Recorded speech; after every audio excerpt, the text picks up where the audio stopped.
Gentlemen, I want to ask you to take your seats. I'll take a moment now to explain to you how our debate will work tonight. I'll question the candidates as well as we'll also take some questions from members of our audience. I'll follow up and guide tonight's discussion. Candidates, we're going to try to make sure each of you get your fair amount of questions, and you'll have a minute to answer and in 30 seconds for rebuttal and follow-ups. And if you're singled out for particular criticism, I'll make sure you get a chance to respond.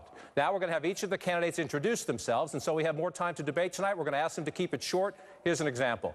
I'm John King from CNN. I'm honored to be your moderator tonight, and I'm thrilled to be in a state that reminds us baseball season is just around the corner. Congressman Paul, we begin with you, sir. I'm Congressman Ron Paul, Congressman from Texas. I am the defender of the Constitution. I'm the champion of liberty. This shows the roadmap to peace and prosperity. I'm Rick Santorum,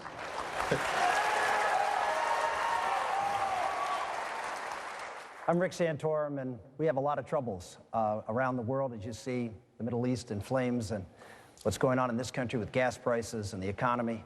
And I'm here to talk about a positive solution to the problems that confront this country that include everybody from the bottom up.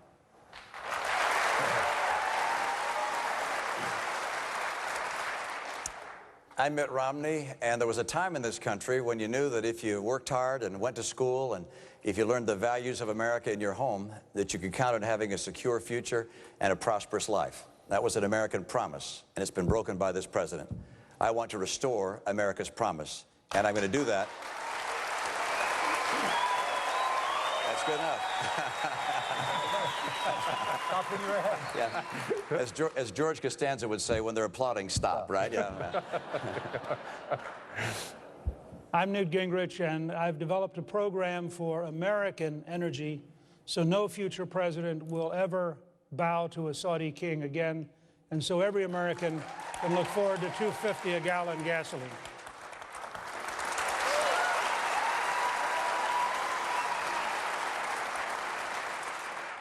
Gentlemen, it's good to see you again. Let's get right started on the important issues with a question from our audience. Sir, please tell us who you are and then state your question.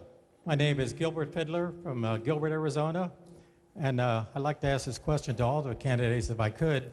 Since the first time in 65 years our national debt exceeds our gross national product, what are you going to do to bring down the debt? Thank you, sir. Senator Santorum, let's begin with you. Yeah, thank you, Gilbert. I've put together a specific plan that cuts $5 trillion over 5 years, that spends less money each year for the next 4 years that I'll be president of the United States. So it's not inflation adjusted, it's not baseline budgeting. We're actually going to shrink the actual size of the federal budget. And we're going to do so by dealing with the real problem. And here's where I differentiate myself with everybody else, including obviously the president. I actually have experience on tackling the toughest problems that we have in this country, and that's the growth of entitlement spending. Obviously, the first thing we need to do is repeal Obamacare. That's the one entitlement that we can get rid of. And that's a couple $2 trillion in spending over the next 10 years. But there's bigger issues. When I was born, less than 10% of the federal budget was entitlement spending. It's now 60% of the budget. Some people suggest that defense spending is the problem. When I was born, defense spending was 60% of the budget. It's now 17%. If you think defense spending is the problem, then you need a remedial math class to go back to. Defense spending will not be cut under my administration, but we will go after all of the means-tested entitlement programs, Medicaid, food stamps, all of those programs, and do what we did with welfare.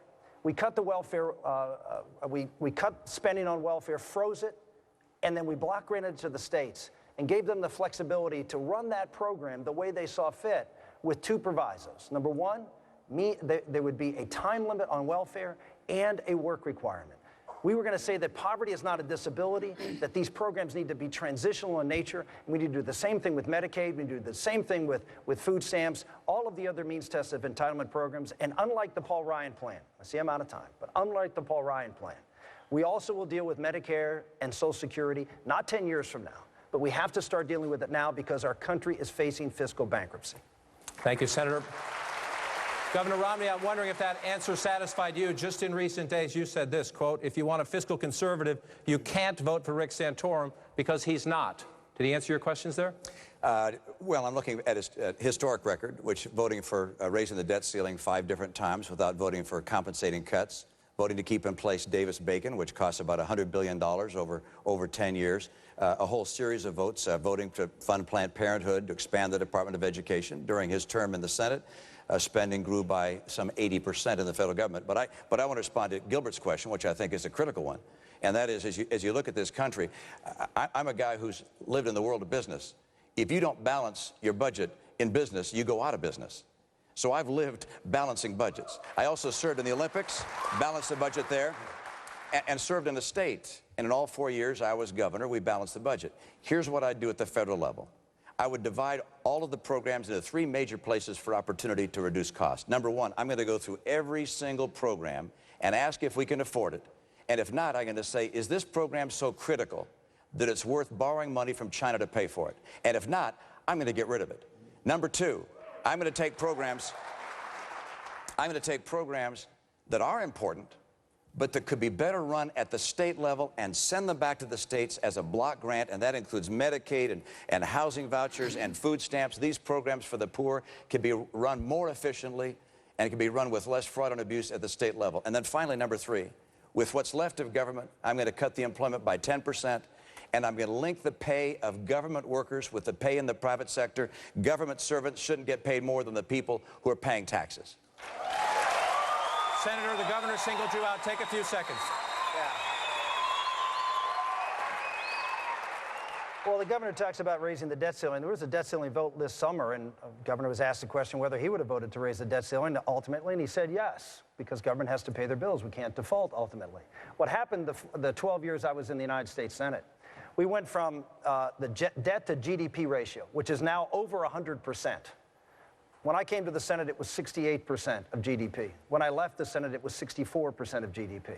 So government as the size of the economy went down when I was in the United States Senate. Sure, I had some votes. Look, I think we all have had votes that I look back on. I wish I wouldn't have voted to No Child Left Behind. You're right, it led to education spending. That's why I've said that we need to cut and eliminate No Child Left Behind and education funding from the federal government, move it back to the local level where it belongs, where parents and local communities can deal with that. But if you look at my record on spending, on taking on entitlements, never having voted for an appropriation bill increase, you look at my record of never having raised taxes. Governor Romney raised $700 million in taxes and fees in Massachusetts. I never voted to raise taxes. Governor Romney even today suggested raising taxes on the top 1%, adopting the Occupy Wall Street rhetoric. I'm not going to adopt that rhetoric. I'm going to represent 100% of Americans. We're not raising taxes on anybody. All right, Governor, please, quickly, I want to bring the congressman and the speaker into the conversation, but respond. There were so many misrepresentations that it's going to take me a little while. Number one, I said today that we're going to cut taxes on everyone across the country by 20%, including the top 1%. So that's number one. Number two, I said, yes, we should increase the debt ceiling in this last vote, but only if we have a cut, cap, and balance provision put in place. Only in that case, and therefore I did not agree with the deal that was done in Washington. That was the wrong way to go. And finally, Senator, during your term in Congress, the years you've been there, government has doubled in size. You voted to raise the debt ceiling 5 times without compensating cuts in spending. In my view, we should not raise the debt ceiling again until we get compensating cuts in spending. A cut, cap, and balance approach must be taken. Mr. Speaker, Mr. Speaker, join the conversation, address Gilbert's question, and if you so choose, address some criticism you've received on this issue from this state's senior senator campaigning for Governor Romney. He questioned your credentials on fiscal conservatism, and he said when you were the speaker, earmarking became an art. Well, when I was speaker, as I'm sure he remembers, we balanced the budget for 4 consecutive years for the only time in his lifetime. So I think that's a good place to start with Gilbert's question. We're meeting tonight on the 280th anniversary of George Washington's birth. If you go back and look at the Founding Fathers, they'd have had very clear messages. Hamilton would have said, you have to have jobs and economic growth to get back to a balanced budget. You're never going to balance the budget on the back of a highly unemployed country. And so I would be committed, first of all, to a program of jobs and economic growth. Second, the energy issue is enormous. The leading developer of North Dakota Oil estimated recently that if we would open up federal land and open up offshore, you would have 16 to 18 trillion, not billion, trillion dollars in royalties to the federal government in the next generation.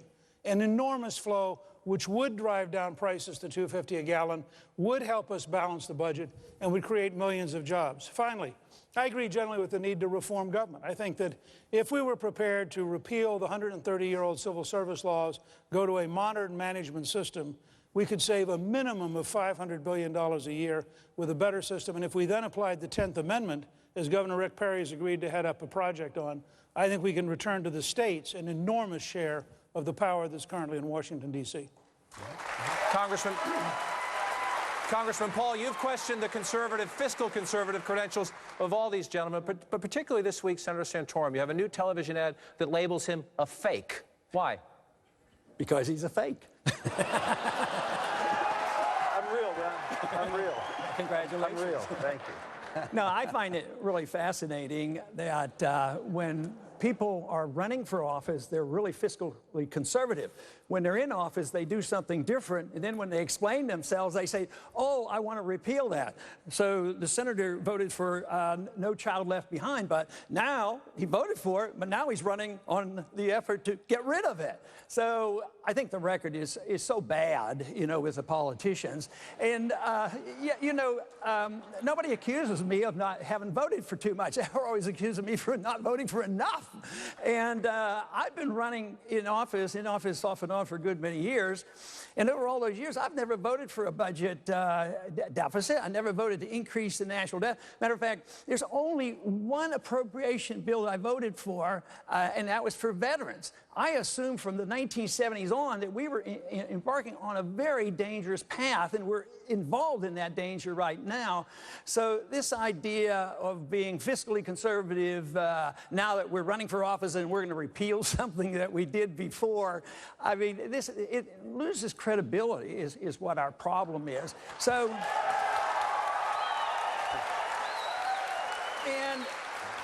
and the one thing that I think should annoy all Americans is the voting for foreign aid. I mean, just think, their foreign aid packages are huge, and when the member votes for it, they don't say, well, this money's going to A, B, C, because I love that country, but it's the principle of the way the government works. You vote for foreign aid because for some weird reason it's supposed to be good for America, but then it goes and helps all our enemies. That's what I disapprove of. Senator Santorum, respond quickly.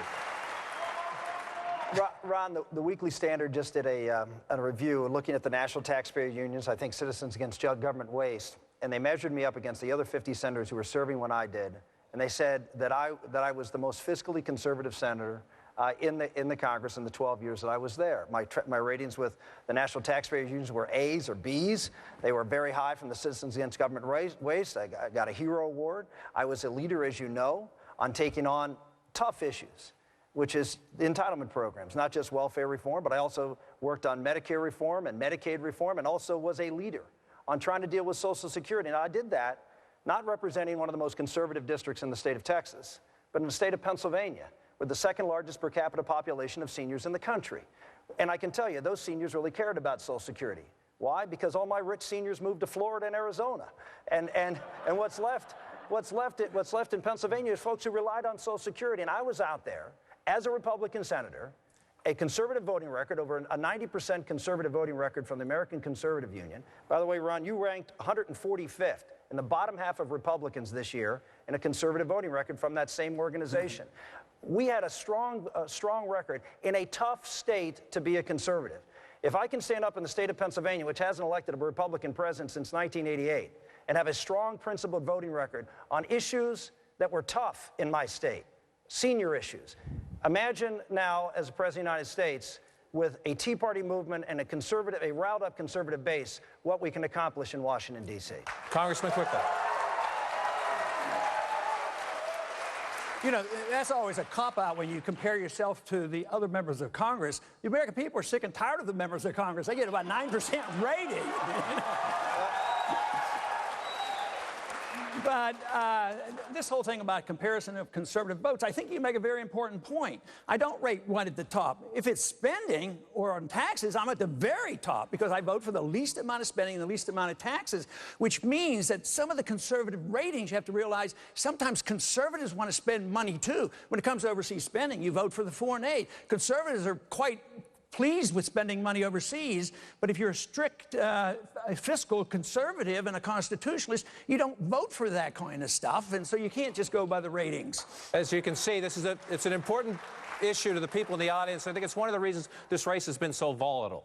Voters are looking and they're saying, which of these candidates can I trust? And each of you are trying to make your case to them. As you tried to do so, Governor Romney, you said recently that as governor, you are a severely conservative governor of Massachusetts. What did you mean by that? Well, severe, strict. I was, without question, a conservative governor in my state. We balanced the budget all 4 years I was in office. We cut taxes 19 times. I enabled our state police to enforce illegal immigration laws so that people could be taken out of our state that were here illegally. We drove our schools to have campaigned for and fought for English immersion in our schools and had that successfully implemented. My policies in Massachusetts were conservative, and in a state, as Rick indicated, a state that was a relatively liberal state. I stood up and said I would stand on the side of life when the legislature passed a bill saying that life would now be defined not at conception, but later. I said no. When there was an effort to put in place embryo farming and cloning, I vetoed that. When the Catholic Church was attacked saying, look, we're not going to allow you to continue to place children in homes where there's a preference for a man and a woman being the mom and dad. I worked with the Catholic Church to put legislation in place to protect their right to exercise their religious conscience. I have, through my record as a governor, demonstrated that kind of conservative belief. But also, look a step back and look at my record running the Olympics. Balanced the budget there, made it successful with the help of a terrific team. Then look back into business. You can't be, I don't believe, anything but a fiscal conservative and run a business, because you don't balance your budget, you go out of business. Mr. Speaker, as you know, often when deficit reduction and economic growth are priorities at the same time, some people see a collision, some people see a conflict. You've outlined your views on taxes. Governor Romney today outlined a tax plan that would put the top rate at 28%, eliminate capital gain taxes for incomes below $200,000, cut the corporate tax rate to 25%. Is that the right approach? And is it consistent, and it's a tough one sometimes, with spurring economic growth at a time this state and other states are looking for jobs, but as you have Gilbert's question, also looking to make sure the next president works on the deficit? Well, look, first of all, I think that Governor Romney today moved in the right direction. And I think that that's a serious step towards trying to find a closer to supply side. I wouldn't agree with him on capping capital gains cuts at 200,000, because I think that's frankly economically destructive, and I don't believe in class warfare, and that's a number below Obama's class warfare number. So we can argue later about capital gains cuts. But I think there's a different question. Everybody talks about managing the current government. The current government is a disaster. I mean, we don't, you know, this is, it is, the reason I started with the idea that came out of Strong America Now, to repeal the 130-year-old civil service laws and go to a modern management system, is you change everything. And the fact is, if we're serious, and in a funny kind of way, Ron and I are closer on the scale of change, we'd approach it slightly different, but I think you've got to start and say, what would a modern system be like?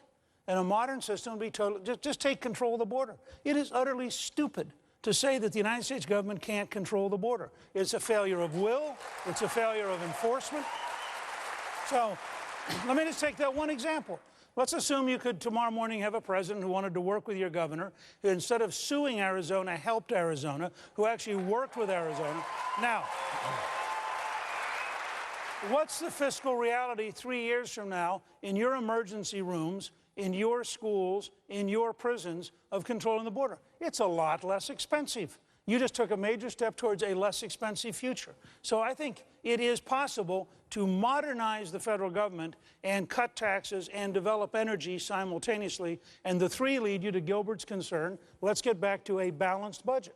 The Speaker raises an important point about looking forward, and I hope we spend most of the night doing that. But as you know, there's a lot of anger in the base of the party about some of the things that have happened in the past. And the Tea Party especially. Now, earmarks, the pork barrel spending, it's a tiny slice of the budget. I think we all know that. But if you talk to a Tea Party activist, they think it's an example and a gateway to corruption. Senator, you have said there are good earmarks and bad earmarks, and you have talked about your earmarks in the past. Any that you specifically regret? And why have you criticized, why do you think the money that went to Governor Romney for security at the Olympics, why was that a bad earmark?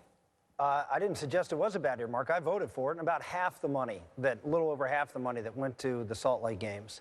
But Governor Romney asked for that earmark. That's really the point here.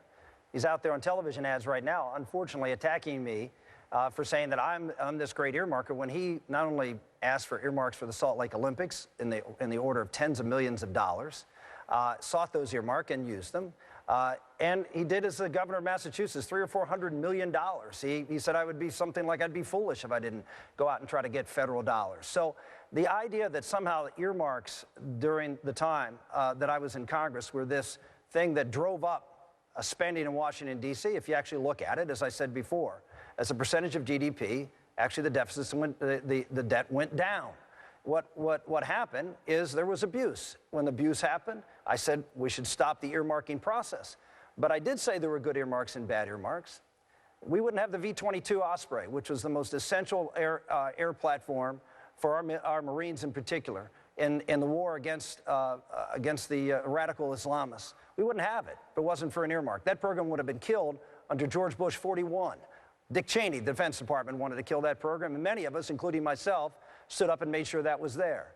Congress has a role to play when it comes to appropriating money, and sometimes the president and the administration doesn't get it right.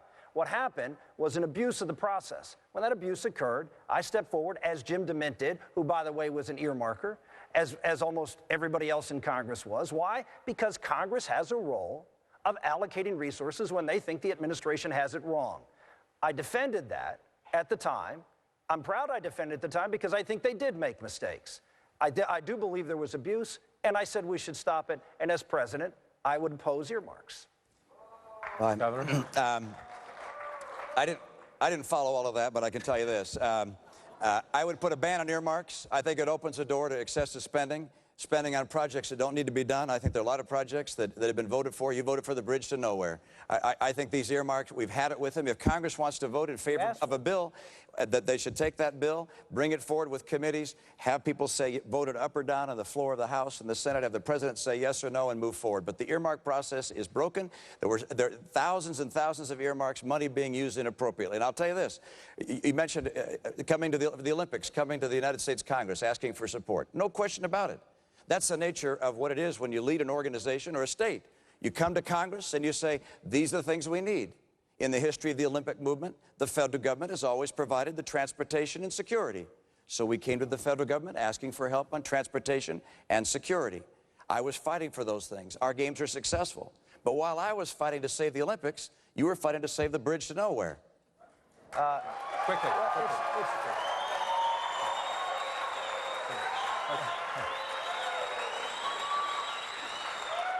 It's really interesting, Governor, because the process you just described of an open process where members of Congress put forth their suggestions on how to spend money, have them voted on individually, is exactly how the process worked. So what you're just suggested as to how earmarks should work in the future is exactly how they worked in the past. So I suspect you would have supported earmarks if you were in the United States Senate. I'm sorry, the 6,000 earmarks that were put in place under the Speaker's term, for instance, were oftentimes tagged onto other bills. I'm sorry, I don't mean to be critical. That was the process. There were thousands. I mean, we've had thousands and thousands of earmarks. They are typically tagged onto, bundled onto other bills. Okay, go ahead. Mr. Speaker. Go ahead. You're entitled to your opinions, Mitch. You're not entitled to I've heard that line before. I've heard that before. Misrepresent the facts, and you're misrepresenting the facts. You don't know what you're talking about. What happened in the earmark process? What happens in the earmark process? It was that members of Congress would ask, formally, publicly request these things, put them on paper, and have them allocated, and have them voted on in committee, have them voted on the floor of the Senate. Congressman Paul, attached to a bill, as part of the bill, and the president can't veto it. He can veto the bills. The whole bill, but he can't veto the earmark. Well, we tried to do that, by the way. I supported the line item veto. That's what I support. Hold on. Nick, I agree with you. I support the line item veto. I voted for a line item veto so we could do just that. Unfortunately, the Supreme Court struck it down. I would like to go back as president again and give the president the authority to line item veto. But that's not the issue. The issue is, were they transparent? And the bottom line was, when I was in the United States Senate, there was transparency, and Congressman Paul, who is one of the most prolific earmarkers in the Congress today, would tell you, and I'm not criticizing, I'm just saying that that's a fact, right. that he I think you got a little bit of a chance to say a word. I'll let you. Mr. Speaker, you were referenced by the governor. You first, then Congressman Paul. Don't worry, we'll get you, Congressman, I promise. Good. Now, look, let me just say flatly, all of you need to think about this, because this is one of those easy demagogic fights that gets you in a lot of trouble. If you have Barack Obama as president, and you have a Republican House, you may want the House imposing certain things on the president. Now, when I was Speaker, for example, and we had a liberal Democrat in the White House, I actually want to reinforce what the governor said. I helped the Atlanta Olympics get the support they needed from the U.S. government to be successful. I thought it was totally appropriate to help the Atlanta Olympics, and I actually went to your former governor and sat down with the people originally planning the Winter Olympics and said, look, this is what we did. This is what you need to do. I think it was totally appropriate for you to ask for what you got. I just think it's kind of silly for you to then turn around and run an ad attacking somebody else for getting what you got and then claiming what you got wasn't what they got because what you got was right and what they got was wrong. All right. Congressman Paul, answer Senator Santorum, please, sir. I followed that, and You know, there's reason for the confusion because because it's all Congress's fault. They're all messed up. They don't know what they're doing in Congress is the real reason. But this whole idea of earmarking is designating how the money is spent. What a lot of people don't understand is if the Congress doesn't say the way the money should be spent, it goes to the executive branch. And that's the bad part. If you were actually cutting, it would make a difference. But you don't want to give more power to the executive branch. Even if I'm president, I don't want more power over that funding. That should be with the people and with the Congress. But earmarking, the reason we get into trouble is the irresponsibility of Congress. Take your highway funds. We're supposed to pay a user fee. We pay our gasoline tax. We should get our fair share back. But what do? They take the highway funds and other these trust funds, and they spend this money overseas in these wars that we shouldn't be fighting. And then when the highways need building, then you have to go and fight the political system and know who to deal with and maneuver and try to get some of your money back. But if you say you're against the earmarking and fuss and fume over, the answer is vote against the bill. That is what I do. I argue for the case of the responsibility being on the Congress, but it's the responsibility of us who believe in fiscal conservatism to vote against the bill. We need to vote against the spending is what we need to do. All right.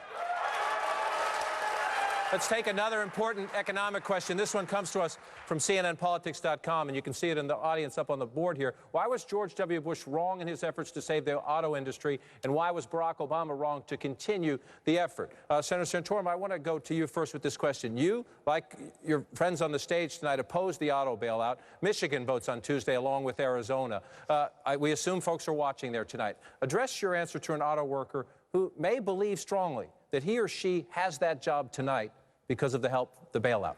I would just say to them that I, in principle, oppose government coming in and bailing out a sector of the economy or an industry with government dollars and with government manipulation of that market, which is exactly what happened twice in 2008 and 2009. The first time it happened was the Wall Street bailout. On principle, I opposed the Wall Street bailout. Even though I understand reasonable people could disagree, I felt that having the government come in such a major way and have a huge influence over the direction of that industry, that would be damaging to what I believe is the best way to resolve these types of problems, which lets the market work. Constructive capitalism, as Governor Romney was talking about in his days of Bain Capital, and destructive capitalism. And that means pain. I understand that. But it also means limited government and allowing markets to work because we believe they're more efficient over time. I held the same consistent position when it came to the auto bailouts. I can say that with respect to Governor Romney, that was not the case. He supported the folks on Wall Street and bailed out Wall Street, was all for it. And then when it came to the auto workers and the folks in Detroit, he said no. That to me is not a consistent, principled position. I had one. I believe in markets, not just when they're convenient for me. Governor?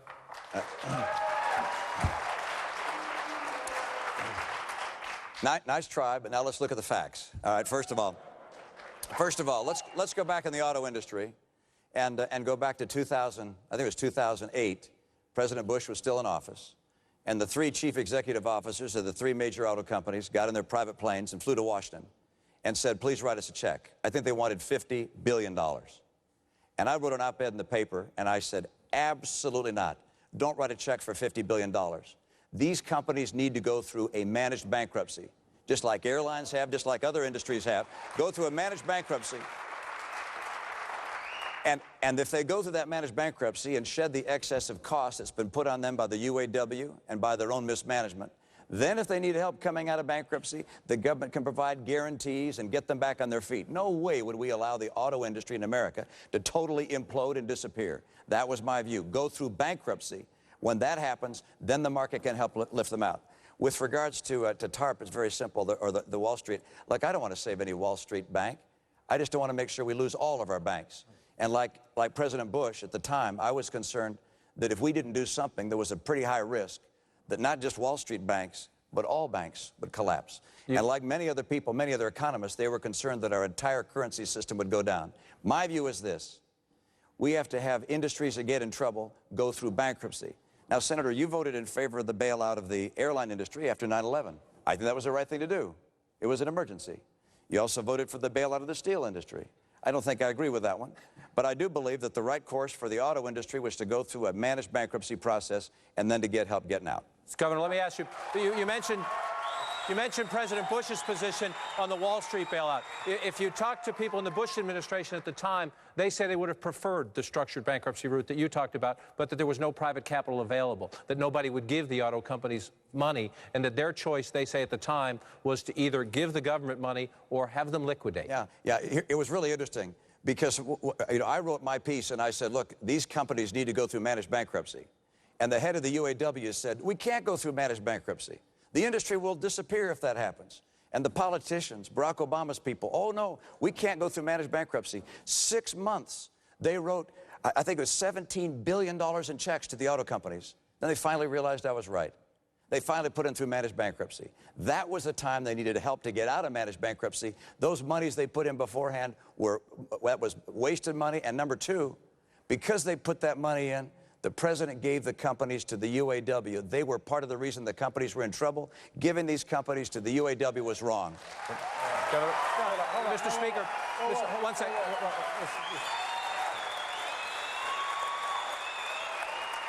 As Governor Romney Wells knows, that the American government shut down the airline industry after 9/11. And the government, by its action, stopped the airline industry from functioning. And yes, as a result of government action, which I thought it was appropriate for government since we shut down the industry after the events of 9/11. I agree. But government didn't shut down the banks. They didn't shut down the financial service industry. So when you compare those, it's not apples to apples, Mitt, and that's not a fair comparison. Mr. Speaker, come in on the conversation. It's a tough one. It's a tough one. It's a major American industry at a time of trouble. That's not a tough. It's not tough, you say. It's not tough. First of all, there's a huge amount of the American auto industry that was just fine. BMW in South Carolina was terrific. Mercedes in Alabama was doing just fine. Honda in Ohio was just fine. So the Toyota was just fine. What we have is a united auto workers and a management system that had grown very, I think, incapable of tough decisions because they were used to selling out to the United Auto Workers. And so they came in and said, oh, we can't change. And this president, on behalf of the United Auto Workers, said, you're exactly right. Now, the fact is Chrysler's now Fiat. So when we talk about saving the American auto industry, let's be clear what they were doing. I think that they would have been much better off to have gone through a managed bankruptcy. I agree with Governor Romney. I think it would have happened. But what would have happened is the UAW would have lost all of their advantages. And the result was what you had, I thought, was an unprecedented violation of 200 years of bankruptcy law by Barack Obama to pay off the UAW at the expense of every bondholder. So, Congressman Paul, as you join the conversation, criticism of President Obama here, but I also want you to address the state's current Republican governor, Rick Snyder, who supports Governor Romney, but that's irrelevant to this point. He says, quote, the bailout actually was something that really worked. Is that Republican governor wrong? Well, you know that's interesting that when they argue that case. First, I don't like the idea that you have good bailouts and bad bailouts. If bailouts are bad, they're bad, and we shouldn't be doing it. But this argument about maybe one that works, you know, well, now that the bankruptcy or the bailing out of GM worked, I said that's sort of like if a criminal goes out and robs a bank and he's successful, therefore you endorse what he did because he's successful. But you have to rob people. You have to distort the law.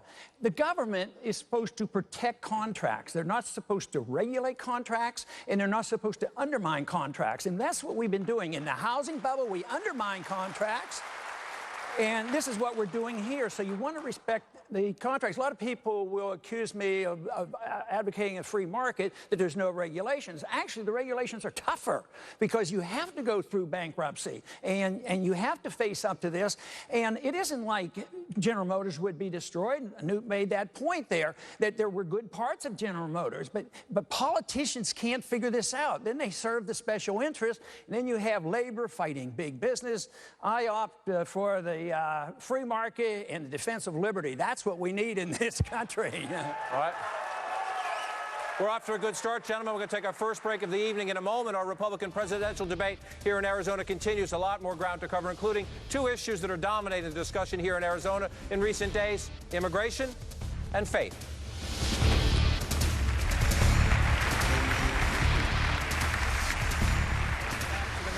Center in the Arizona Republican presidential debate. Let's get right back to questioning the four contenders for the Republican nomination. We take a question now from CNNPolitics.com. You can see it up on the screen here. Since birth control is the latest hot topic, which candidate believes in birth control, and if not, why? As you can see, it's a very popular question. It's a very popular question in the audience, as we can see. Look, we're not going to spend a ton of time on this, but it is. Please. Can I just make a point? Sure.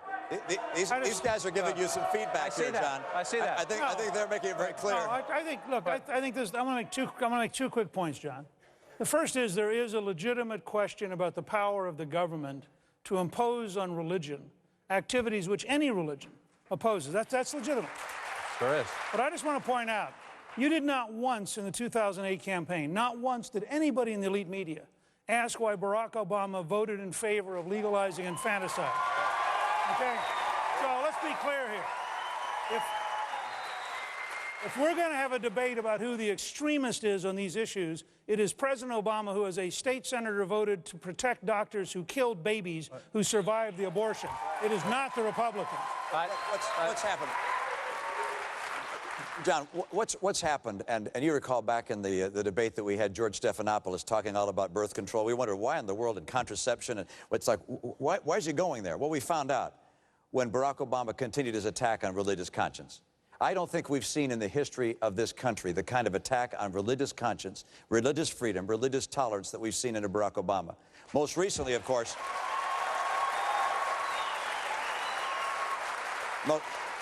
most recently requiring the Catholic Church to provide for its employees and its various enterprises health care, insurance that would include birth control, sterilization, and the morning after pill. Unbelievable. And he tried to retreat from that, but he retreated in a way that was not appropriate because these insurance companies now have to provide these same things, and obviously the Catholic Church will end up paying for them.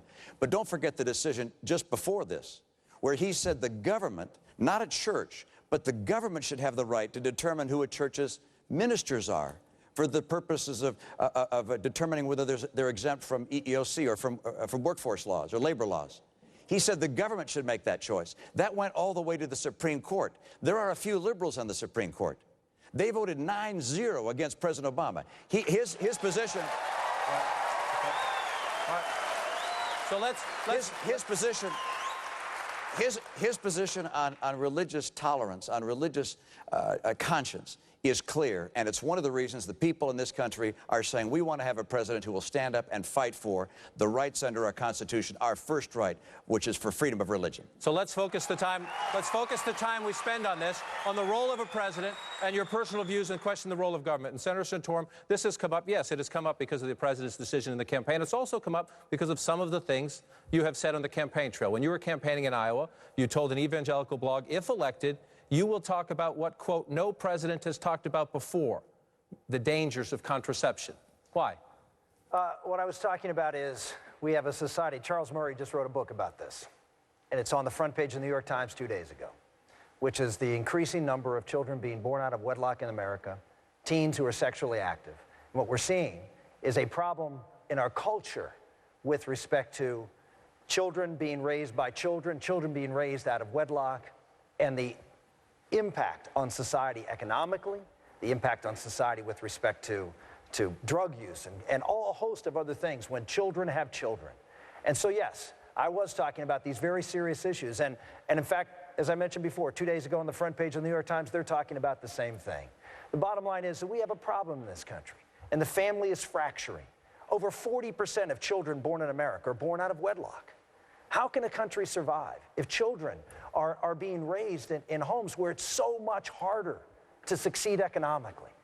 It's 5 times the rate of poverty in single-parent households than it is in 2-parent homes. We can't have limited government, lower tax. We hear this all the time. So you cut spending, limit the government, everything will be fine. No, everything's not going to be fine. There are bigger problems at stake in America. And someone is going to go out there, I will, and talk about the things. And you know what? Here's the difference. The left gets all upset. Oh, look at him talking about these things. You know, here's the difference between me and the left, and they don't get this. Just because I'm talking about it doesn't mean I want a government program to fix it. That's what they do. That's not what we do. Congressman Paul. As an OB doctor, I've dealt with birth control pills and contraception for a long time. This is a consequence of the fact the government has control of medical care and medical insurance, and then we fight over how we dictate how this should be distributed. Sort of like in schools, once the government takes over the schools, especially at the federal level, then there's no right position. Then you have to argue which prayer, are you allowed to pray, and you get into all the details. The problem is the government is getting involved in things they shouldn't be involved, especially at the federal level. But sort of along the line of the pills creating the immorality, I don't see it that way. I think the immorality creates the problem of wanting to use the pills, so you don't blame the pills. I think it's sort of like the argument, conservatives use the argument all the time about guns. Guns don't kill, criminals kill. So in a way, it's the morality of society that we have to deal with. The pill is there and, you know, it contributes maybe, but the pills can't be blamed for the immorality of our society. Yeah. John, Governor, please. Yeah. John, you know, I think as Rick has just said, this isn't an argument about contraceptives. This is a discussion about, are we going to have a nation which preserves the foundation of the nation, which is the family, or are we not?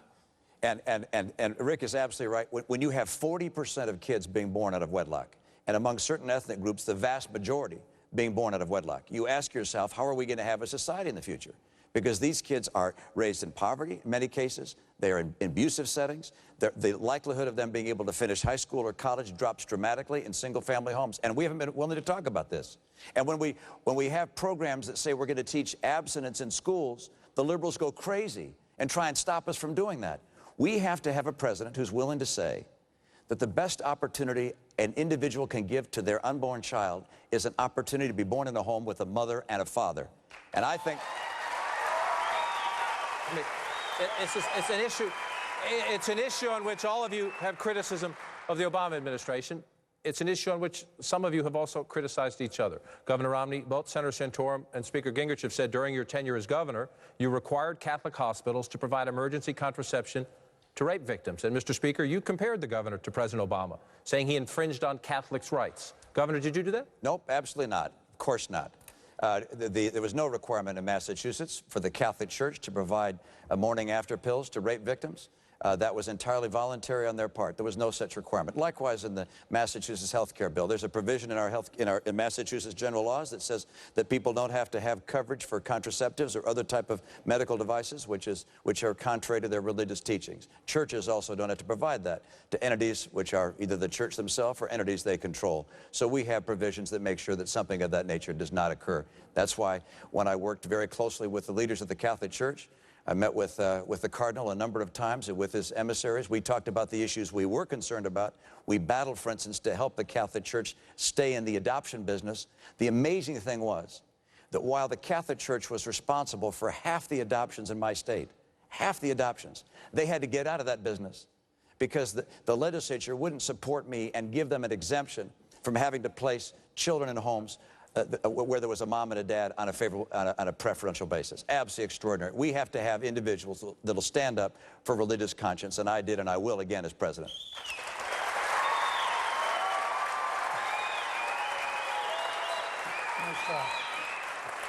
Mr. Speaker? Well, the reports we got were quite clear that the Public Health Department was prepared to give a waiver to Catholic hospitals about a morning after abortion pill, and that the governor's office issued explicit instructions saying that they believed it wasn't possible under Massachusetts law to give them that waiver. Now, that was the newspaper reports that came out. That's something that both Senator Santorum and I have raised before.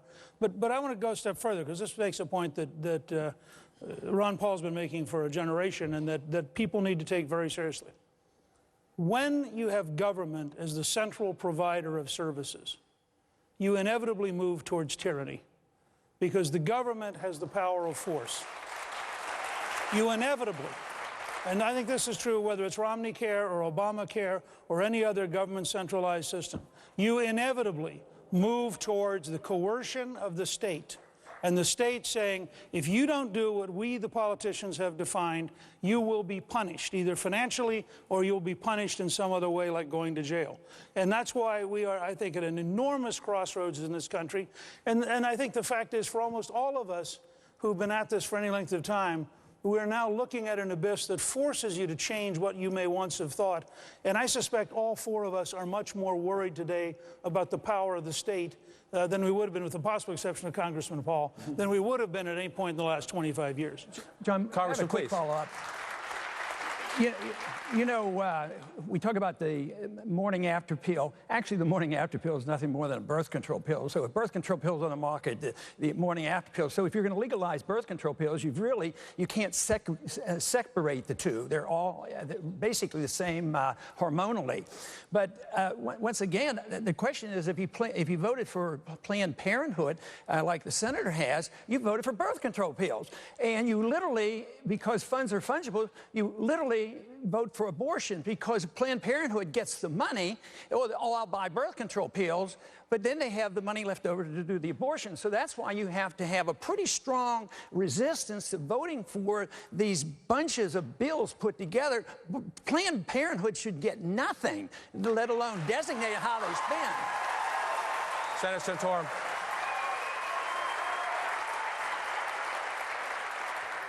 As Congressman Paul knows, I oppose Title X funding. I've always opposed Title X funding, but it's included in a large appropriation bill that includes a whole host of other things, including the funding for the National Institutes of Health, the funding for Health and Human Services, and a whole bunch of other departments. It's a multi-billion-dollar bill.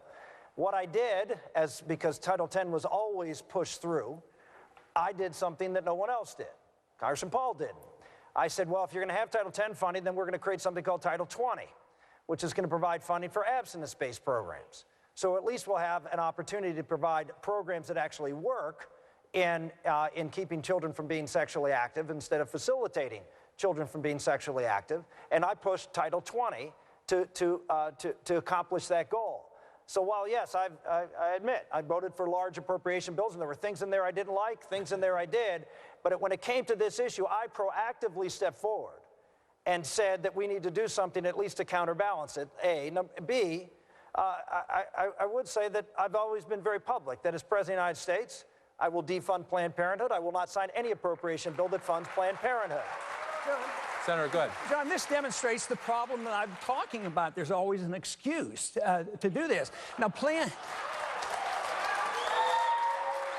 Title 20, I don't know whether you inferred that I would support Title 20 for abstinence. No, it would cost money as a program. It's not a program of the federal government to get involved in our lives this way. If you want laws like that, maybe to say, but the federal government shouldn't even be spending money on abstinence. That's way too much more. I don't see that in the Constitution anyplace. Just a brief comment.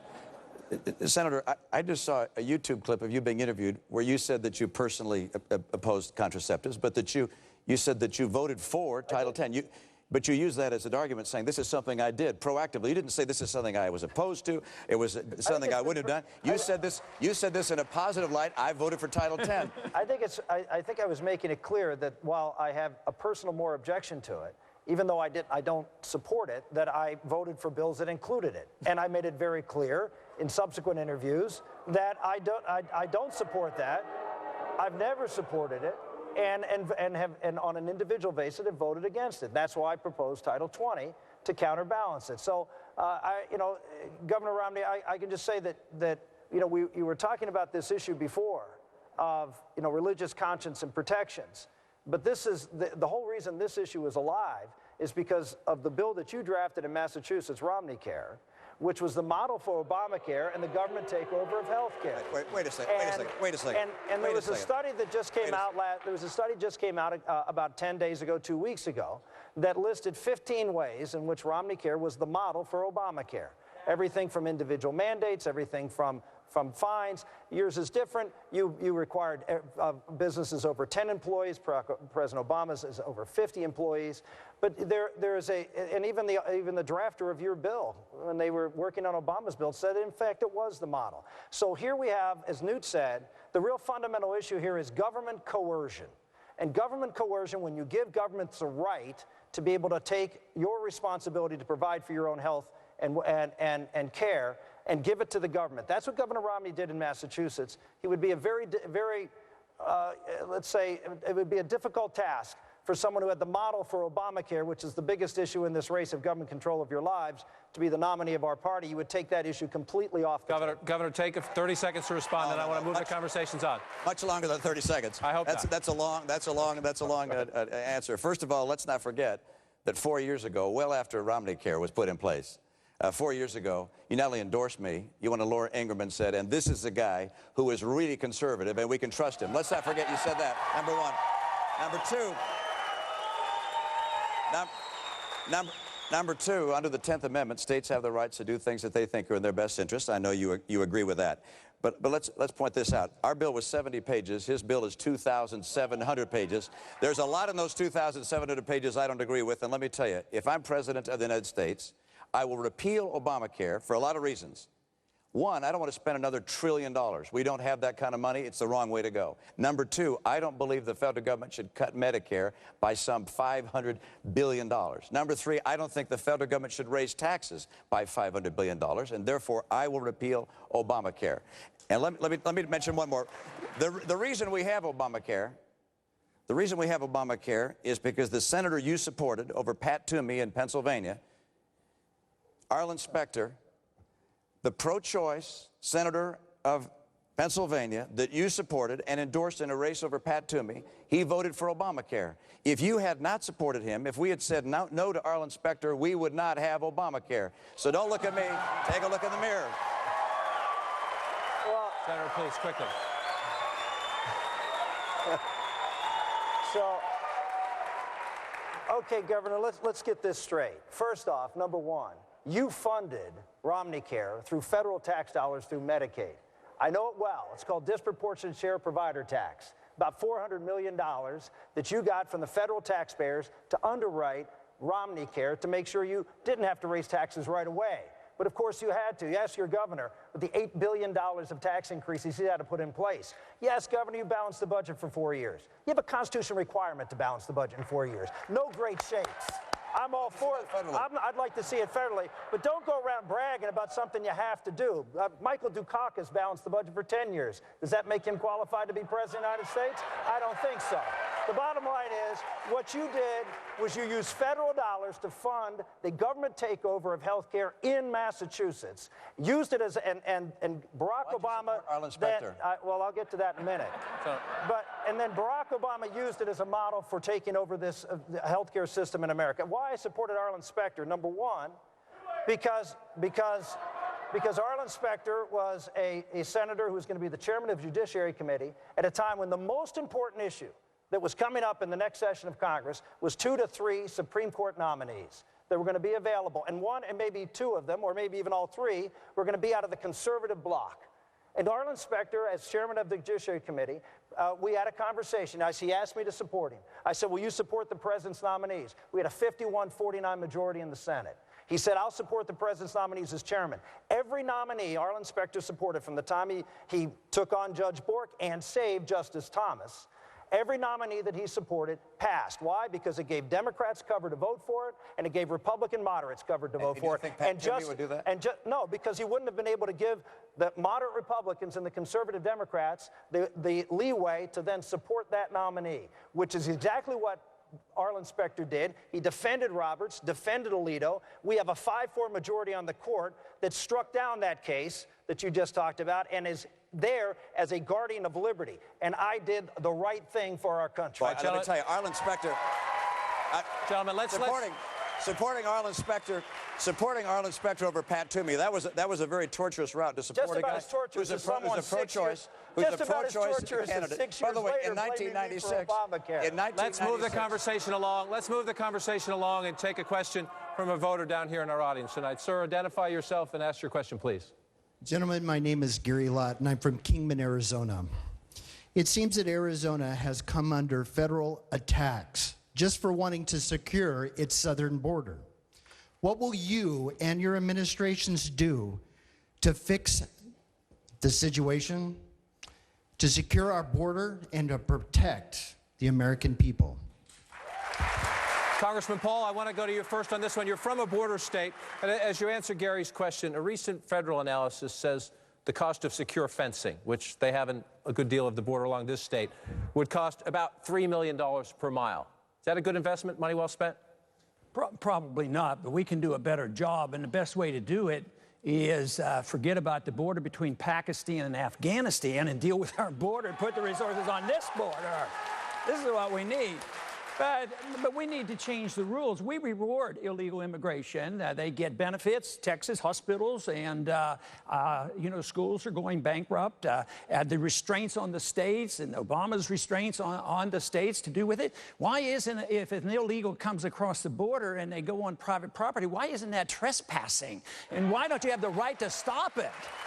So, but there should be no mandates from the federal government about what you must do. Under the 9th and 10th, there would be essentially none. But the federal government does have responsibility for these borders, and I just hate to see all these resources. I think that we should have much more of immigration service on the border to make it easier. It's hard to even get to visit this country. We're losing a lot of visitors and workers that could come to this country because we have an inefficient immigration service. And then that invites the illegal. We have to deal, we can't endorse the illegal, but the program today endorses the illegal problems. And a weak economy is always detrimental too because of the welfare state. We have welfare at home and some jobs go begging. We have jobs going begging in this country in the midst of the recession. Has to do with the economy. You can't ignore the economy, but also the welfare state, allowing immigrants to come over and then get the benefits. If you subsidize something, you get more of. So there's a lot we could do and we should do, and certainly this president is not doing a very good job. Mr. Speaker, the fence has been a point of contention in the race, and one of your high-profile supporters, a gentleman who's been up here during this campaign, Governor Rick Perry of Texas, is here tonight. And he said this: if you build a 30-foot wall from El Paso to Brownsville, the 35-foot ladder business gets really good. You signed a pledge to construct a double fence. Why is Governor Perry wrong? He's not wrong. They'd have to have 2 35-foot ladders because there's a double fence. Look, the fact is I helped Duncan Hunter pass the first fence in San Diego when I was Speaker of the House. San Diego and Tijuana are the most densely populated border. It turned out it worked. It worked dramatically. Duncan Hunter will be glad to testify, as former chairman of the Defense Committee, how much it worked. However, it stopped. It stopped in part because there was a wetlands. It turned out none of the illegal immigrants cared about wetlands policy. Then you had to go and build around the wetlands, which we did. The further we have gone with the fence, the fewer the people have broken into California. Now, the thing I was fascinated, though, John, is you quoted a government study of how much it would cost. That's my earlier point.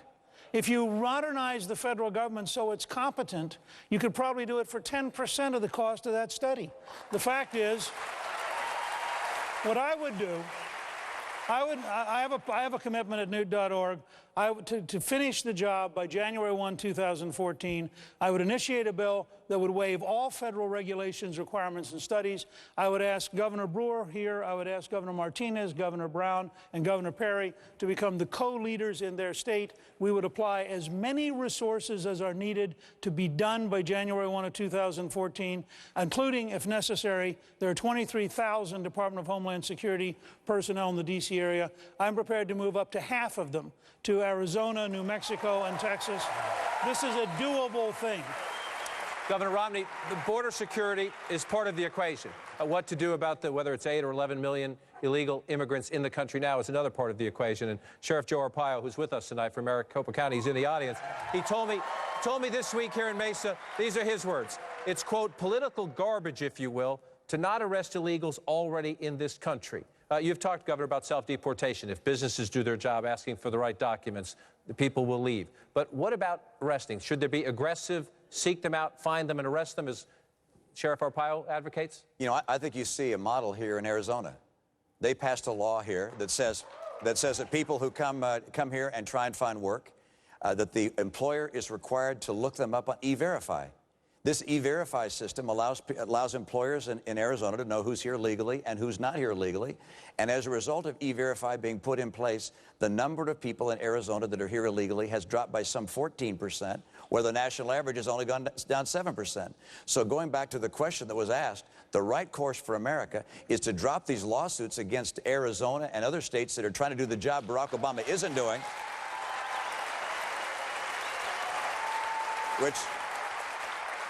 and I will drop those lawsuits on day one. I'll also complete the fence. I'll make sure we have enough Border Patrol agents to secure the fence, and I will make sure we have an E-Verify system and require employers to check the documents of workers and to check E-Verify. And if an employer hires someone that has not gone through E-Verify, they're going to get sanctioned just like they do for not paying their taxes. You do that, and just as Arizona is finding out, you can stop illegal immigration. It's time we finally did it. Senator Santorum, we've had the conversation about the border and the fence. Governor Romney talks about E-Verify, making sure businesses are doing their part of the equation. What about the individual? You said in our last debate, employers should be sanctioned. As Governor Romney just said, if they hire illegal immigrants, about a quarter of all workers in private households are undocumented. What about the homeowner who hires somebody as a household cleaning worker, or as a nanny, perhaps? Does that person, if you're going to be consistent, have enforcement across the board, should that person be sanctioned? I'm not going to require homeowners to do E-Verify. I think that's one step too far. But I think what we need to do is to give law enforcement the opportunity to do what they're doing here in Arizona, what Sheriff Arpaio was doing here before we ran into some issues with the federal government, which is to allow folks to enforce the law here in this country, to allow people who are breaking the law or are suspicious of breaking the law to be able to be detained and deported if they're found here in this country illegally, as well as those who are trying to seek employment. This is enforcing not just upon the employer, but on those who are here illegally and trying to do things that are against the law, like seeking employment here. It's a tough policy question, obviously, and this state has been part of the driving force. It also becomes, especially for four gentlemen who would like to be the next president of the United States, it's a difficult political question in the sense that the Latino population is the fastest growing demographic in our country, and some Republicans, Marco Rubio, for example, a senator from Florida that all of you have complimented, said could be a leading force in your administration if you're elected. He said this recently. He says he worries that some of the rhetoric used by Republican politicians on this issue has been harsh, intolerable, inexcusable. Mr. Speaker, is he right? I don't know who he's referring to, so I'm not going to comment in general on a statement. Is there somebody somewhere who's done that? Sure. Was it also intolerable for President Obama to go to El Paso and make a totally demagogic speech in which he fundamentally, I mean, the great failure here, I voted in 1986 for the bill which was supposed to solve all this, which Ronald Reagan signed. And in Reagan's diary, he says, I signed this bill because we have to get control of the border, and we have to have an employer sanction program with a guest worker program. Now, all of us who voted for that bill got shortchanged on everything we were supposed to get. President Bush couldn't get it through. President Obama can't get it through. I believe you cannot pass a single large comprehensive bill, the 2,700-page kind of bill you're describing. I think you got to go one step at a time. The first step is to control the border. I don't believe anybody who's here legally, and I talked last night, for example, with folks who are of Hispanic background from Nogales, who are in the import-export business dealing with Mexico every day. They want a border. They don't want a border that's closed. They want a border that's controlled, that has easy access for legality and impossible access for illegality. And that's the model that I think you can talk about in any community of any ethnic background in this country. All right, gentlemen, we're going to take another quick break.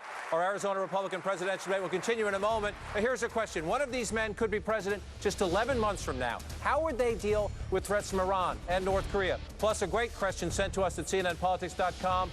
Define yourself using one word, gentlemen, and one word only. Can the candidates keep it that short? Stick around and find out. We're back in Mesa, Arizona for our Arizona Republican presidential debate. And gentlemen, we have a question here from CNNPolitics.com. Without caveats or explanations, please define yourself using one word and one word only. Congressman Paul? Consistent. Senator Santorum? Courage. Governor? Resolute. Mr. Speaker? Cheerful. All right. That was a good exercise. Let's move our conversation now. Let's move our conversation now to the important responsibilities one of you gentlemen could have in just 11 months as the Commander-in-Chief of the United States. And Governor Romney, I want to ask you first. 11 months from now, if you're successful, you would be our Commander-in-Chief. The Pentagon recently announced plans to open up 14,000 new jobs to women, putting them closer and closer to the front lines of combat. Senator Santorum says he has a lot of things. He sees a lot of things wrong with this. What do you think? I would look to the people who are serving in the military to give the best assessment of where women can serve. We've had over 100 women lose their lives in the conflicts in Iraq and Afghanistan. I was with Governor Bob McDonnell. His daughter has served as a platoon leader in Afghanistan. He said that she doesn't get emotional when she faces a risk. He's the one that gets emotional as she faces that kind of risk. And I believe women have the capacity to serve in our military in positions of significance and responsibility, as we do throughout our society. I do think that the key decisions that are being made by this administration, by President Obama, however, related to our military, are seriously awry. This is a president who is shrinking our Navy, shrinking our Air Force, wants to shrink our active duty personnel by 50 to 100,000, is cutting our military budget by roughly $1 trillion. The world is more dangerous. It is not safer. North Korea is going through transition. The Arab Spring has become the Arab winter. Syria is in flux. And of course, Pakistan with 100 nuclear weapons or more represents a potential threat. Northern Mexico is a real danger area. I mean, looking around the world, you have Hezbollah in Latin America and Mexico. I mean, we face a very dangerous world. The right course is to add ships to our Navy, to modernize and add aircraft to our Air Force, to add 100,000 troops to our active duty personnel, and to strengthen America's military. I want to get to some of the hot spots Governor Romney just mentioned, but Speaker Gingrich, on the question of a more prominent combat role for women. Good idea or bad idea? Well, I think it's a misleading question in the modern era. You live in a world of total warfare. If you are anybody serving our country in uniform, virtually anywhere in the world, could be in danger at virtually any minute. The truck driver can get blown up by a bomb as readily as the infantryman. So I would say that you ought to ask the combat leaders what they think is an appropriate step, as opposed to the social engineers of the Obama administration. But everybody needs to understand, and by the way, we live in an age when we have to genuinely worry about nuclear weapons going off in our own cities. So everybody who serves in the fire department, in the police department, not just the first responders, but our National Guard, whoever's going to respond, All of us are more at risk today, men and women, boys and girls, than at any time in the history of this country. And we need to understand that's the context in which we're going to have to move forward in understanding the nature of modern combat. I think this is a very sober period, and I believe this is the most dangerous president on national security grounds in American history.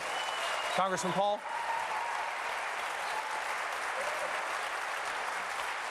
The problem is the character of our wars. And I don't like to think of people in groups. Individuals have rights, not groups. So you don't have women's rights or men's rights.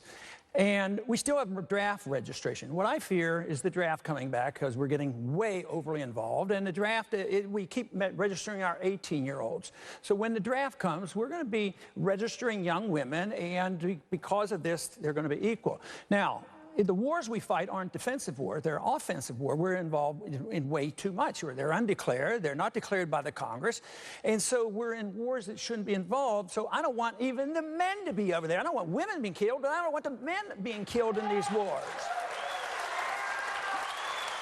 But because now we have accepted now for 10 years that we're allowed to start war, we call it preemptive war, preventive war. Well, that's an aggressive war. I believe in the Christian just war theory that you have to morally justify the war in defense. Now, if we're defending our country and we need to defend, believe me, men and women will be in combat and defending our country, and that's the way it should be. But when it's an offensive war going where we shouldn't be, that's quite a bit different. So it's the foreign policy that needs examined. Senator? I actually agree with the comments made by the two gentlemen to my left that there are different roles of women in combat. They are on the front line right now. Their combat zone is, as Newt said, everywhere, unfortunately, in that environment.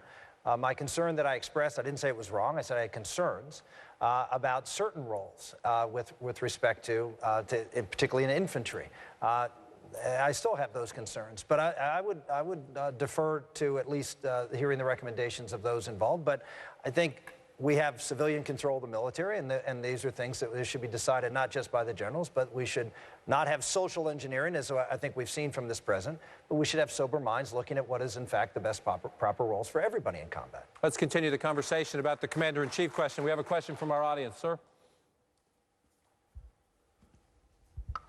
Hi, my name's Kent Taylor from Wickenburg, Arizona, and my question to all the candidates is, how do you plan on dealing with the growing nuclear threat in Iran? It's a pressing question at the moment. Mr. Speaker, let's go to you first on this, and I want to ask you in the context of the president's and this country's highest-ranking military officer, the chairman of the Joint Chiefs, General Dempsey, told CNN this last week, quote, "A strike at this time would be destabilizing and would not achieve Israel's long-term objectives." If you win this election, General Dempsey would then be your chairman of the Joint Chiefs. If the Prime Minister of Israel called you, said he wanted to go forward and questioned, sir, do you agree, Mr. President, do you agree with your chairman of the Joint Chiefs? Would you say, yes, Mr. Prime Minister, please stand down? Or would you give Israel the green light? Well, first of all, this is two different questions. General Dempsey went on to say he thought that Iran was a rational actor. I can't imagine why he would say that. And I just cannot imagine why he would have said it. The fact is, this is a dictator, Ahmadinejad, who has said he doesn't believe the Holocaust existed. This is a dictator who said he wants to eliminate Israel from the face of the earth. This is a dictator who said he wants to drive the United States out of the Middle East. I'm inclined to believe dictators. Now, I think that it's dangerous not to. If an Israeli prime minister, haunted by the history of the Holocaust, recognizing that 3 nuclear weapons is a Holocaust in Israel, if an Israeli prime minister calls me and says, I believe in the defense of my country, this goes back to a point that Congressman Paul raised that we probably disagree on. I do believe there are moments when you preempt. If you think a madman is about to have nuclear weapons and you think that madman is going to use those nuclear weapons, then you have an absolute moral obligation to defend the lives of your people by eliminating the capacity to get nuclear weapons. The American people often don't pay much attention to what's going on in the world until they have to. But this is an issue, this confrontation with Iran, that is partly responsible for what we have seen daily at the gas pump. Prices going up and going up and going up. So I want Governor Brown to come into the conversation. We'll continue it with everyone at the table. As we have this showdown, confrontation, call it what you will, with Iran. Should our leadership, including the current President of the United States and the four gentlemen here with me tonight, be prepared to look the American people in the eye and say, and I want to hear everybody's plans, over the long run, I think I can bring down the price of gasoline, or I can't if that's your plan. But at the moment, we need to have a conversation about how, as long as this continues, the prices are likely to keep going up. Look, the price of gasoline pales in comparison to the idea of Ahmadinejad with nuclear weapons. Ahmadinejad having fissile material that he can give to Hezbollah and Hamas, and that they can bring into Latin America and potentially bring across the border into the United States to let off dirty bombs here. I mean, or more sophisticated bombs here. We simply cannot allow Iran to have nuclear weaponry. And this president has a lot of failures. It's hard to think of economically his failures, his policies on a whole host of areas have been troubling.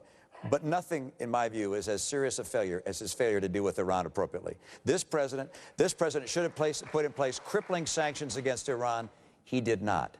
He decided to give Russia their #1 foreign policy objective, removal of our missile defense sites from Eastern Europe, and got nothing in return. He could have gotten crippling sanctions against Iran. He did not. When dissident voices took to the street in Iran to protest a stolen election there, instead of standing with them, he bowed to the election.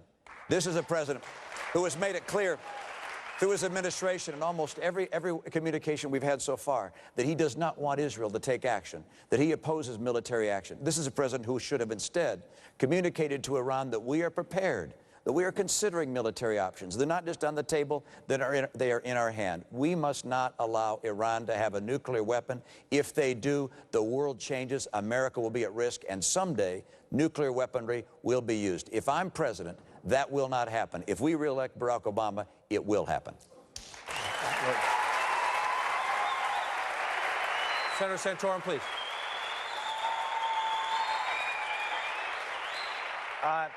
I agree with Governor Romney's comment. I think they're absolutely right on and well spoken. I would say that if you're looking for a president to be elected in this country that will send that very clear message to Iran as to the seriousness of the American public to stop them from getting a nuclear weapon, there'd be no better candidate than me, because I have been on the trail of Iran and trying to advocate for stopping them getting a nuclear weapon for about 8 years now. I was the author of a bill back in 2008 that talked about sanctions on a nuclear program that our intelligence community said didn't exist, and had the President of the United States, President Bush, oppose me for 2 years, and by the way, so did Joe Biden on the floor of the Senate, and Barack Obama. I always say, if you want to know what foreign policy position to take, find out what Joe Biden's position is and take the opposite opinion. And you'll be right 100% of the time. But they opposed me. He actively opposed me. We did pass that bill eventually at the end of 2006, and it was to fund the pro-democracy movement, $100 million a year. Here's what I said. We need to get these pro-American Iranians who are there, who want freedom, want democracy, and want somebody to help them and support them. Well, we put some money out there, and guess what? Barack Obama cut it when he became into office, and when the Green Revolution rose, the pro-democracy rose, we had nothing. We had no connection, no correlation, and we did absolutely nothing to help them. In the meantime, when the radicals in Egypt and the radicals in Libya, the Muslim Brotherhood, when they rise against either a feckless leader or a friend of ours in Egypt, the president is more than happy to help them out. When they're going up against a dangerous theocratic regime that wants to wipe out the state of Israel, that wants to dominate the radical Islamic world and take on the great Satan, the United States, we do nothing. That is a president that must go, and you want a leader who will take them on, I'll do that. Congressman Paul, all three of your rivals here make a passionate case. All three of them make a passionate case that this is a vital U.S. national security interest. But you disagree. I disagree because we don't know if they have a weapon. Matter of fact, there's no evidence that they have it. There is no evidence. Israel claims they do not have it, and our government doesn't. I don't want them to get a weapon, but I think what we're doing is encouraging them to have a weapon because they feel threatened. If you look at a map of Iran, we have 45 bases around their country plus our submarines. The Iranians can't possibly attack anybody, and we're worrying about the possibility of one nuclear weapon. Now, just think about the Cold War. The Soviets had 30,000 of them, and we talked to them. The Soviets killed 100 million people, and the Chinese, and we worked our way out of it. And if you want to worry about nuclear weapons, worry about the nuclear weapons that were left over from the Soviet Union. They're still floating around. They don't have them all detailed. So we're ready to go to war. I say going to war rapidly like this is risky and it's reckless. Now, if they're so determined to go to war, the only thing I plead with you for, if this is the case, is do it properly. Ask the people and ask the Congress for a declaration of war. This is war, and people are going to die, and you've got to get a declaration of war. And just to go and start fighting.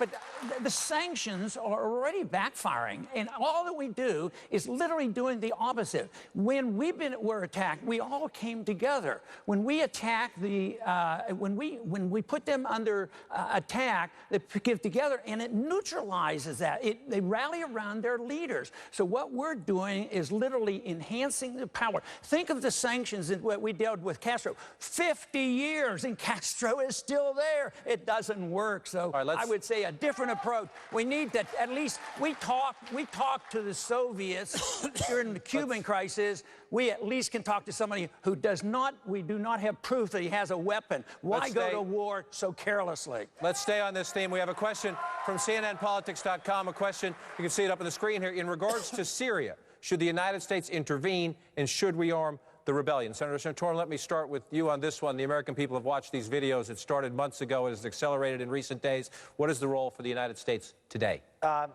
Syria is a puppet state of Iran. They are a threat not just to Israel, but they have been a complete destabilizing force within Lebanon, which is another problem for Israel, and Hezbollah. They are a country that we could do no worse than the leadership in Syria today, which is not the case in some of the other countries that we readily got ourselves involved in. So it's sort of remarkable to me that we would have, here again, I think it's the timidness of this president in dealing with the Iranian threat, because Syria and Iran is an axis. And the president, while he couldn't reach out deliberately to Iran, did reach out immediately to Syria and established an embassy there. And the only reason he removed that embassy was because it was in threat of being overtaken, not because he was objecting to what was going on in Syria. This president has obviously a very big problem in standing up to the Iranians in any form. If this would have been any other country, given what was going on and the mass murders that we're seeing there, this president would have quickly and joined the international community, which is calling for his ouster and the stop of this. But he's not. He's not, because he's afraid to stand up to Iran. He opposed the sanctions in Iran against the central banks until his own party finally said, "You're killing us. Please support these sanctions." Ladies and gentlemen, we have a president who isn't going to stop them. He isn't going to stop them from getting a nuclear weapon. We need a new president, or we are going to have a cataclysmic situation with a power that is the most prolific proliferator of terror in the world, that will be able to do so with impunity because they will have a nuclear weapon to protect them for whatever they do. It has to be stopped, and this president is not in position to do that. In the question of Syria, Mr. Speaker, then Governor Romney, if you were president today, what would you do differently from this president tomorrow? Well, look, the first thing I do across the board for the entire region is create a very dramatic American energy policy of opening up federal lands and opening up offshore drilling, replacing the EPA. The Iranians have been practicing closing the Straits of Hormuz, which has 1 out of every 5 barrels of oil in the world going through it. We have enough energy in the United States that we would be the largest producer of oil in the world by the end of this decade. We would be capable of saying to the Middle East, we frankly don't care what you do. The Chinese have a big problem because they ain't going to have any oil. But we would not have to be directly engaged. It's a very different question. But first of all, you got to set the stage, I think, here to not be afraid of what might happen in the region. Second, we clearly should have our allies, this is an old-fashioned word, we should have our allies covertly helping destroy the Assad regime. There are plenty of Arab-speaking groups that will be quite happy. There are lots of weapons available in the Middle East. And I agree with Senator Santorum's point. This is an administration which, as long as you're America's enemy, you're safe. You know, the only people you got to worry about is if you're an American ally. Governor? I agree with both these gentlemen. It's very interesting that you're seeing on the Republican platform a very strong commitment to say we're going to say no to Iran. It's unacceptable for Iran to have a nuclear weapon. And Rick is absolutely right. Syria is their key ally. It's their only ally in the Arab world. It is also their route to the sea. Syria provides a shadow over Lebanon. Syria is providing the armament of Hezbollah in Lebanon that, of course, threatens Israel, our friend and ally. We have very bad news that's come from the Middle East over the past several months, a lot of it in part because of the feckless leadership of our president. But one little piece of good news, and that is the key ally of Iran, Syria, has a leader that's in real trouble. And we had to grab a hold of that like it's the best thing we've ever seen. There's things that we're having a hard time getting our hands around, like what's happening in Egypt. But in Syria, with Assad in trouble, we need to communicate to the Alawites, his friends, his ethnic group, to say, look, you have a future if you'll abandon that guy Assad. We need to work with Saudi Arabia and with Turkey to say, you guys, provide the kind of weaponry that's needed to help the rebels inside Syria. This is a critical time for us. If we can turn Syria and Lebanon away from Iran, we finally have the capacity to get Iran to pull back, and we can, at that point, with crippling sanctions and a very clear statement that military action is an action that will be taken if they pursue nuclear weaponry, that can change the course of world history. Let's try to get another question. John. Congressman, quickly, please. No, I get a minute. Real quickly. You know, I've tried the moral argument, I've tried the constitutional argument on these issues, and they don't go so well. But there's an economic argument as well. Matter of fact, Al-Qaeda's had a plan to bog us down in the Middle East and bankrupt this country. That's exactly what they're doing. We've spent $4 trillion of debt in the last 10 years being bogged down in the Middle East. The neoconservatives who now want us to be in Syria, want us to go to Iran and have another war. And we don't have the money. We're already, today, gasoline hit $6 a gallon in Florida, and we don't have the money. So I don't believe I'm going to get the conversion on the moral and the constitutional arguments in the near future, but I'll tell you what, I'm going to win this argument for economic reasons. Just remember when the Soviets left. They left not because we had to fight them, they left because they bankrupted this country, and we better wake up, because that is what we're doing here. We're destroying our currency, and we have a financial crisis on our hands. Let's take another question from our audience, please. Identify yourself and ask your question. I'm Marcia Crossman from Scottsdale, Arizona. What is your stand on education reform and the No Child Left Behind Act? This came up a bit earlier in the debate. Some of you mentioned it in a general way. Senator Santorum, to you first specifically. What do you do about No Child Left Behind today if you're president? Well, you know what? I supported No Child Left Behind. I supported it. It was the principal priority of President Bush. To try to take on a failing education system and try to impose some sort of testing regime that would be able to quantify how well we're doing with respect to education. I have to admit, I voted for that. It was against the principles I believed in, but you know, when you're part of the team, sometimes you take one for the team for the leader, and I made a mistake.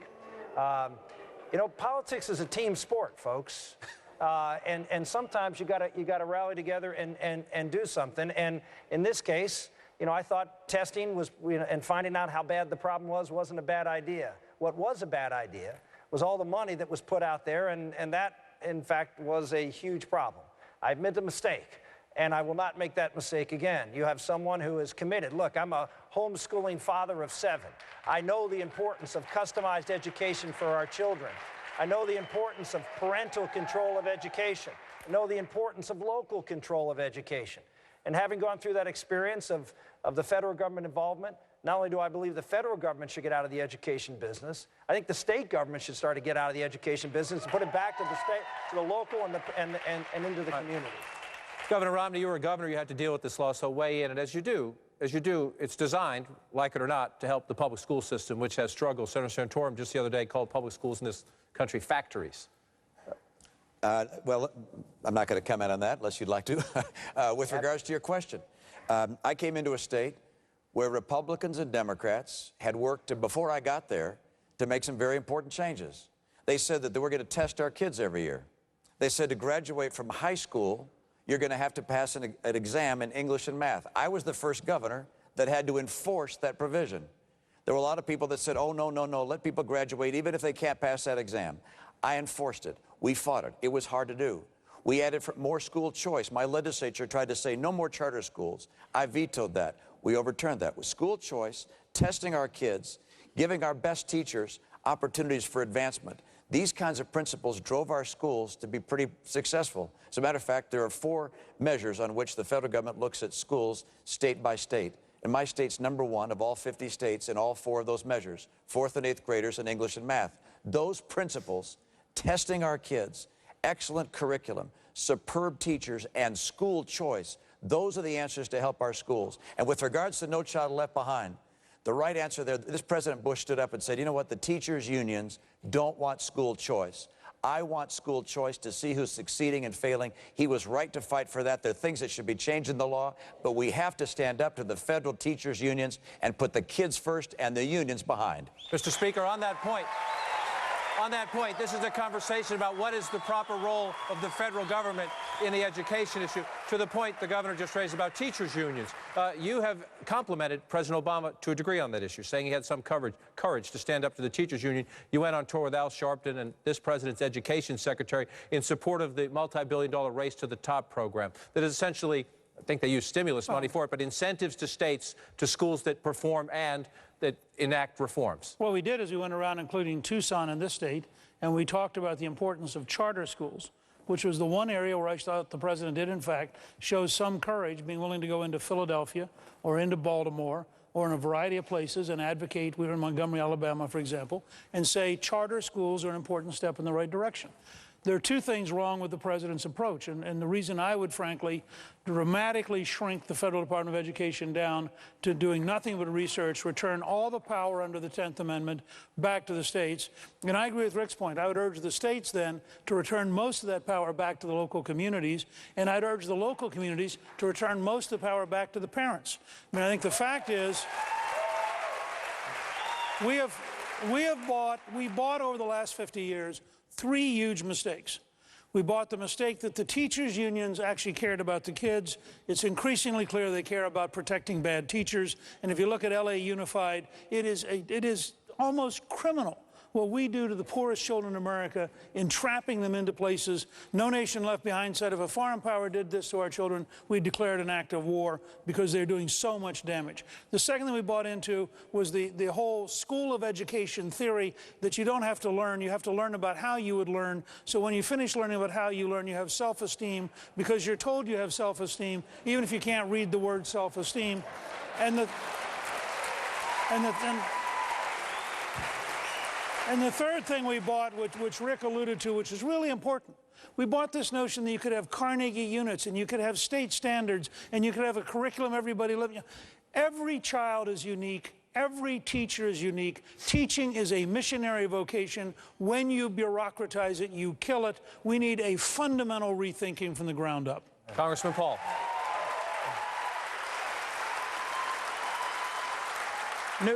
News going in the right direction, but not far enough. The Constitution is very clear. There's no authority for the federal government to be involved in education. There's no prohibition in the Constitution for the states to be involved in education. That's not a bad position, and we can sort things out. But once again, the senators was for No Child Left Behind, but now he's running for president. Now he's running to repeal No Child Left Behind once again. But and he calls this a team sport. He has to go along to get along, and that's the way the team plays. But that's what the problem is with Washington. That's what's been going on for so long. So I don't accept that form of government. I understand it. That is the way it works. You were with the majority, you were the whip, and you organized and got these votes all passed. But I think the obligation of all of us should be the oath of office. We should take, and it shouldn't be the oath to the party. I'm sorry about that. But it isn't the oath to the party. It's the oath to our office to obey the law, and the law is the Constitution. Gentlemen, thank you. One more break. When we come back, the final question of what could be the final Republican debate.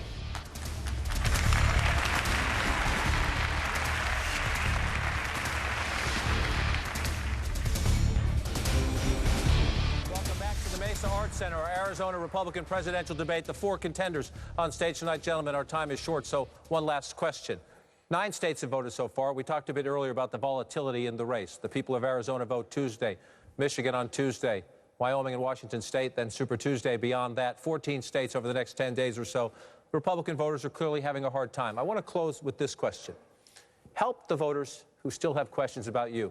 What is the biggest misconception about you in the public debate right now? Congressman Paul, we'll start with you, sir. I would say the perpetuation of the myth by the media that I can't win. And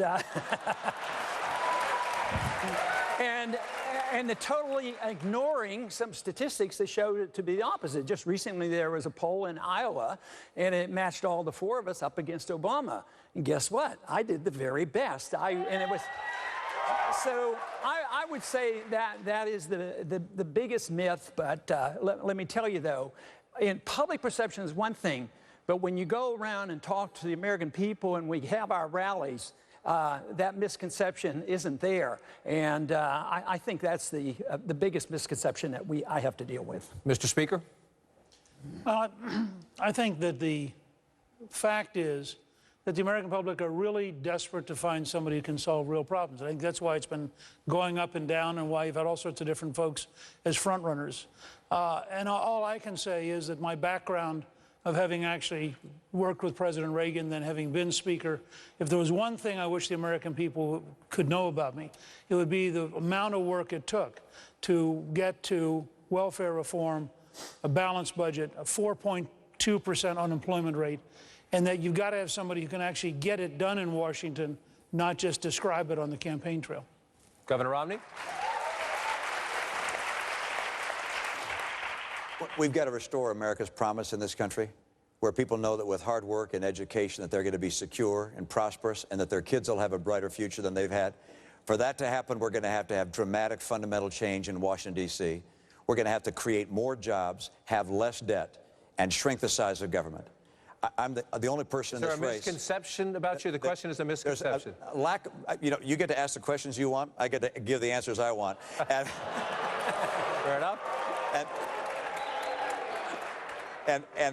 And I believe that there's a whole question about what do we need as the person that should be president? What's their position on this issue? Who can be the toughest going after Obama? But what we really need, in my opinion, is to say who can lead the country through the kind of fundamental change we have in front of us. And we have people here who all have different backgrounds. I spent 25 years in the private sector. I worked in business. I worked in helping turn around the Olympics. I worked in helping lead a state.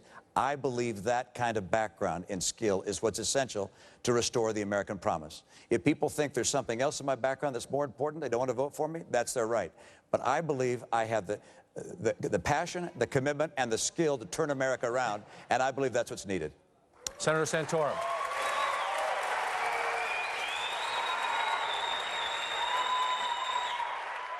I think the thing I've heard from the very beginning, can you defeat Barack Obama? And if you want to look at the people on the stage, we're going to be running against a president who's going to have the national media behind him. He's going to have more money, a lot more money, because he isn't having to spend a penny in the primary. So he's going to outspend whoever it is, and he's going to have the national media on its side. Maybe you'd want a candidate who's not going to be able to win an election by beating the tar out of his opponent, spending 4 and 5 to 1 in order to win an election in a state, but actually can run a campaign based on issues and ideas and a vision that's positive for America, be able to be outspent and yet cut through because you have a strong vision, you have principles and convictions that is going to convince the American public that you're on their side in making a big difference in our country and keeping us safe and prosperous. So we're looking for I think people are, if they're looking for someone who can do a lot with a little, run a campaign on a shoestring and win a bunch of states and rise in the polls. You're looking for someone who can take what's going on in Washington and look at what on my campaign and see someone who can do a lot with a little. That's what we need in Washington, not just after the election, but we're going to need to have that before the election. And I'm the best person from a state which is a key swing state, from a region of the country which is going to decide this election, right across the Rust Belt of America. We've got the programs, we've got the plan, and we can win and defeat Barack Obama and govern this country conservatively. Gentlemen, I want to thank you. I want to thank all of our candidates tonight. We also want to thank our partner tonight, the Republican Party of Arizona, and we'd like to thank our hosts here at the Mesa Arts Center, a beautiful venue here.